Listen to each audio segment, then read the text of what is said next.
everybody! Welcome back to my channel, Cooking with Divina Saladmaster Way.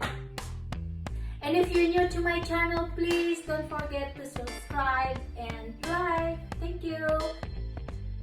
Today, I'm going to hard boil an egg without water. Using my pan over here, see there is no water, okay? So the only thing I need is a wet paper towel. So I already wet my paper towel over here and just put inside the pots. Put the egg and cook it for 15 minutes. So I'm gonna set the temperature to medium, and when the vapor valve click, turn it down to low for 15 minutes. So as we can see, the vapor valve is clicking now, so we have to turn down to low and set it to 15 minutes.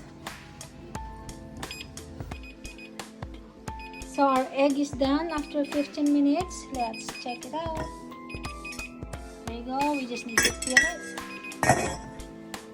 Okay, our waterless hard-boiled egg is done. So let's peel it out.